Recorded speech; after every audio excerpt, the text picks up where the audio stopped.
जय हिंद, वंदे मातरम। आप सभी दोस्तों का उत्थान विद रजत यूट्यूब चैनल पे स्वागत है। और हम लोग लूसेंट की जो श्रृंखला चल रही है उसमें पढ़ने का जो सिलसिला है वो इस नई क्लास से शुरुआत करते हैं फिर से। तो आज जो है हम पढ़ रहे थे ऋग्वैदिक काल। ऋग्वैदिक काल को तो पढ़ा, ऋग्वैदिक काल के अंतर्गत और भी कुछ चीज़ें अभी बची हुई हैं। जैसे हम पढ़ेंगे कि दर्शन और प्रमुख दर्शन क्या हैं और उनके संस्थापक क्या हैं, और प्राचीन समय में ऋग्वैदिक काल की जो नदियां थी उनको हम क्या कहते थे या उनको प्राचीन नाम क्या थे।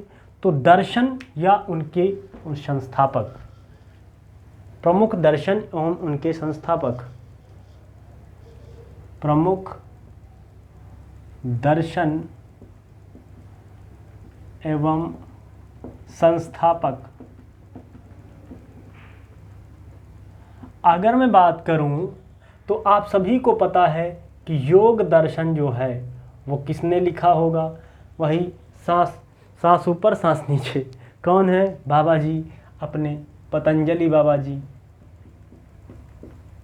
ये नहीं, ये बहुत पुराने जो है ऋषि महर्षि हैं या पतंजलि जी हैं, उनके नाम पे उनकी कंपनी का नाम है। योग के बाद न्याय, अगर न्याय किसी को करने को दे दोगे तो ये कौन कर देगा? महात्मा बुद्ध से बढ़िया कोई न्याय नहीं करेगा।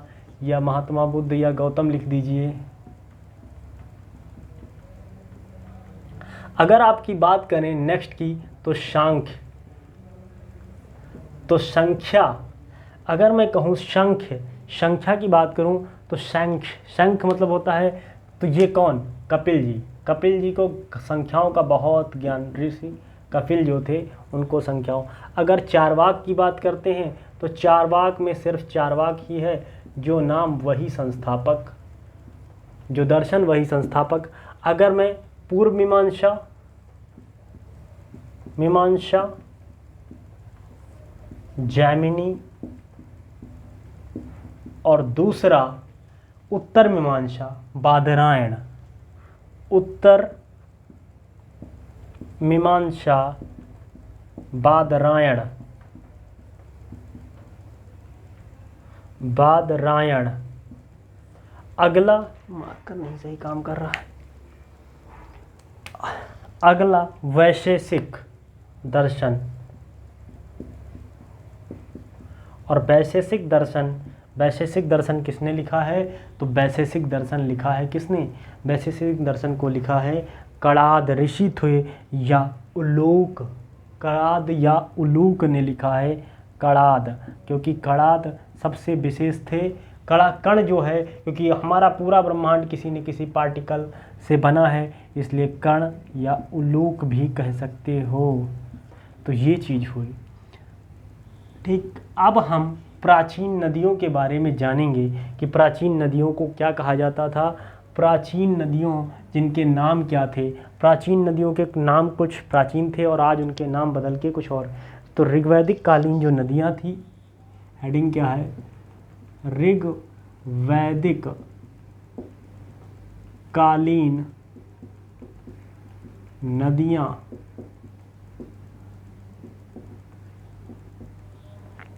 अगर मैं बात करता हूँ ऋग्वैदिक कालीन नदियों की तो पहला आता है क्या? अस्किनी, वितस्ता,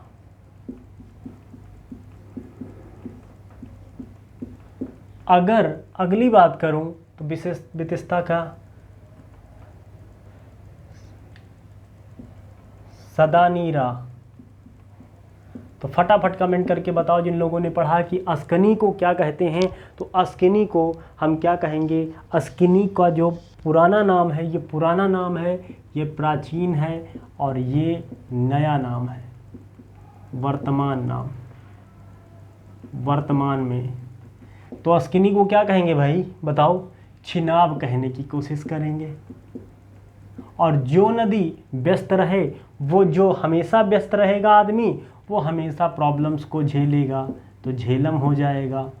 अगर मैं कहूँ कि कौन सी नदी लगातार बह रहेगी या कौन सी नदी में हमेशा पानी रहेगा, जिस नदी में गड्ढे होंगे, गंडक नदी में वो सदा नीर या पानी रखती है, जो नदी में गड्ढे होंगे वो सदा पानी रखती है।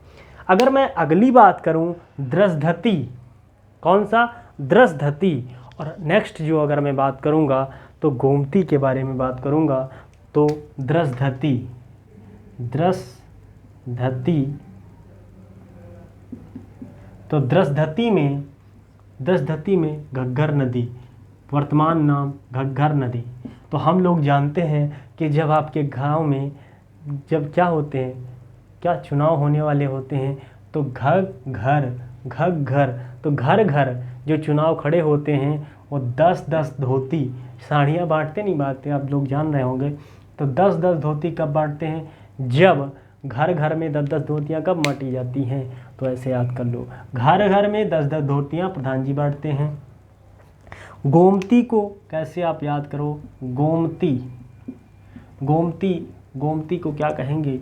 गोमती को आप कहने की कोशिश करोगे, गोमती का जो प्राचपाव नया नाम है वो गोमल है। अगर मैं अगली नदी के बारे में बात करूं तो अगली नदी हमारी क्या है? अगली नदी है परुश्रणी।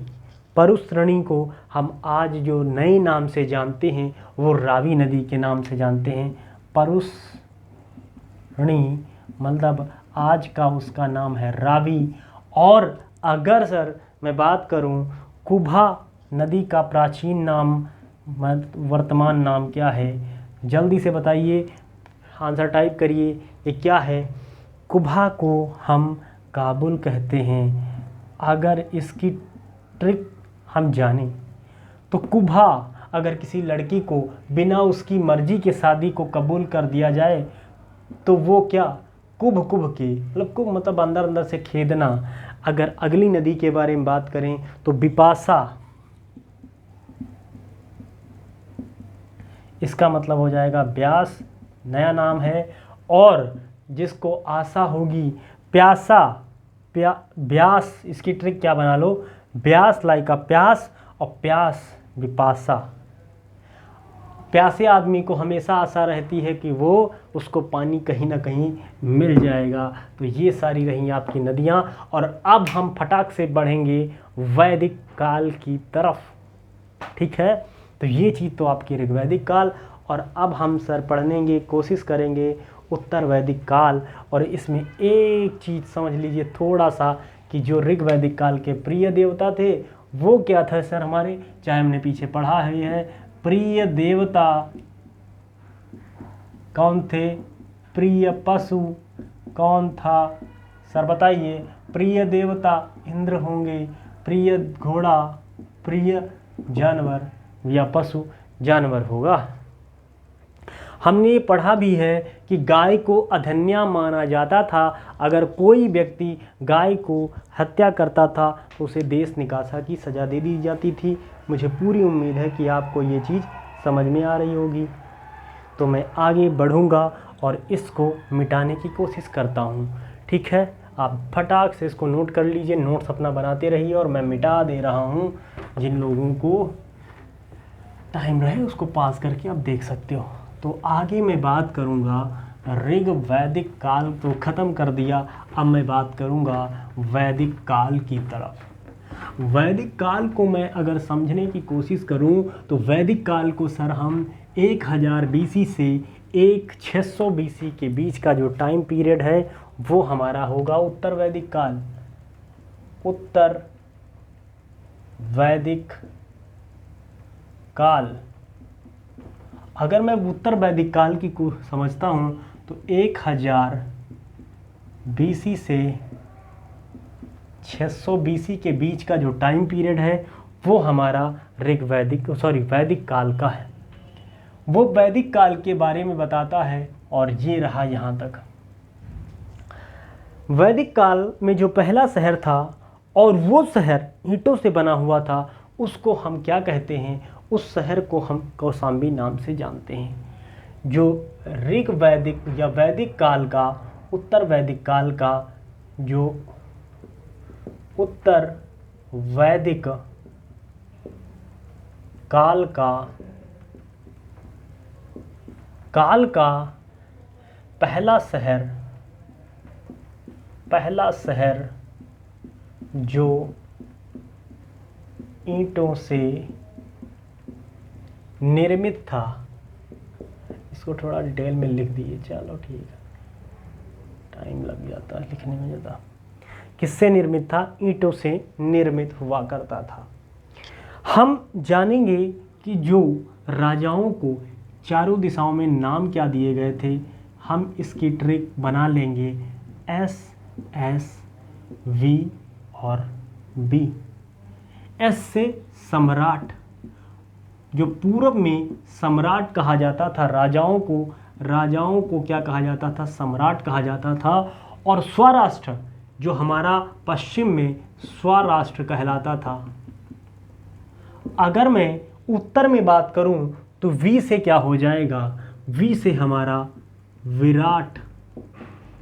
और हमारा अगर नीचे समझने की कोशिश करूं तो हमारा आ रहा है बी फॉर भोज हो जाएगा। तो दक्षिण में राजाओं को भोज कहा जाने लगा। अगर मैं बात करूं यहाँ पे आभूषण की, तो उत्तर वैदिक काल में जो आभूषण थे, तो उत्तर वैदिक काल में जो आभूषण यूज किए गए वो निष्क और शतमान थे। निष्क और शतमान ये दोनों जो है गोल्ड से बने हुए आभूषण थे। निष्क और शतमान जो है आभूषण किससे बने थे? ये जो है आभूषण सोने के बने हुए थे। जो निष्क था ये हमारा किससे बना? इसको हम ये कहाँ का आभूषण था? गले में पहनने वाला आभूषण था। इसी सिलसिले को मैं आगे जारी करना चाहता हूँ और आगे हम जानेंगे कि इसी काल में एक उपनिषद था। उस उपनिषद का नाम था मुंडोक उपनिषद, जिसमें हम जानते हैं कि सत्यमेव मिथ। कौन सा? अगर हम उपनिषद की बात करें, लूसेंट में ये टॉपिक दिया है कि उपनिषद, तो उपनिषद कौन सा था?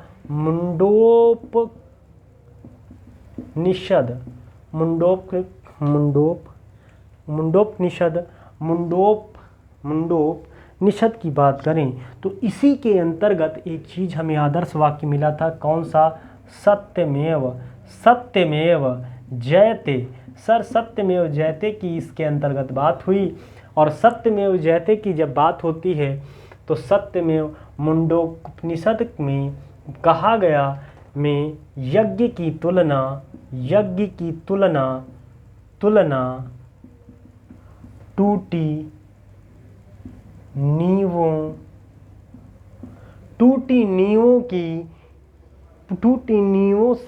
नाव से की गई, है ना? टूटी नाव से की गई।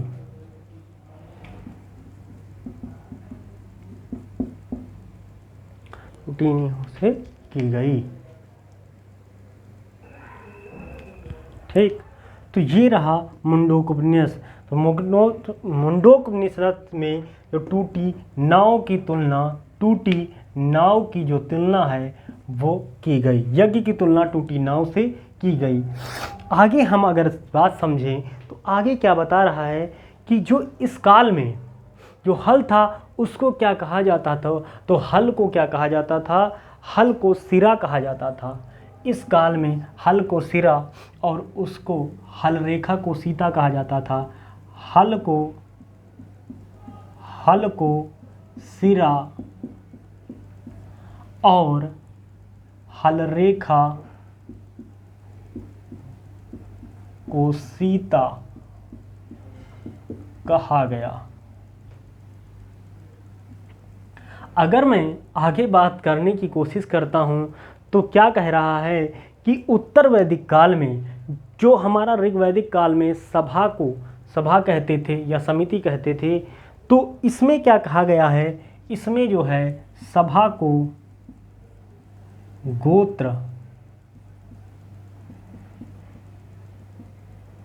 गोत्र कहा गया।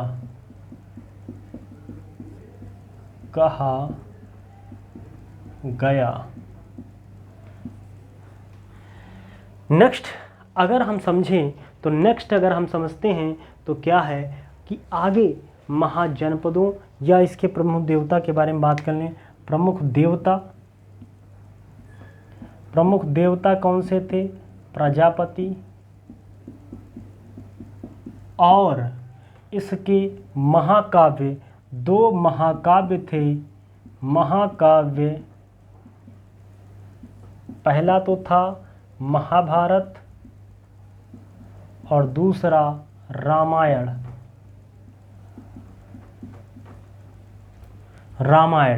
तो महाभारत को जय संहिता का बात कही गई। महाभारत का नाम जय संहिता भी लिया गया। महाभारत को, ये 2 महाकाव्य विश्व का सबसे, जो जय संहिता था ये विश्व का सबसे बड़ा महाकाव्य था। विश्व का वर्ल्ड का सबसे बड़ा महाकाव्य, ठीक था। तो ये बात रही यहाँ तक। अब हमारी यूनिट नंबर जो है कौन सी शुरू होने वाली है? ये यूनिट नंबर नेक्स्ट 5 या 6 शुरू होने वाली है। तो अगर आप कहते हो तो इसको स्टार्ट करूं, और नहीं तो फिर इसी वीडियो के साथ संतुष्ट रहिए। और नेक्स्ट दिन जो है हम फिर अगला वीडियो बनाएंगे आपका लूसेंट हिस्ट्री का। तो ये जो पढ़ने और पढ़ाने का जो सिलसिला चला है ये चलता ही रहेगा और यूं ही चलता रहेगा। जो लोग एसएससी देना चाहते हैं तो आपकी 18,000 प्लस पोस्ट आई हैं, तो उनको आप विधिवत समझ सकते हो या देख सकते हो बढ़िया बेहतर तरीके से। तो उस लेवल का पूरा मैं कोर्स करा भी रहा हूँ। ठीक है, फिर थैंक यू।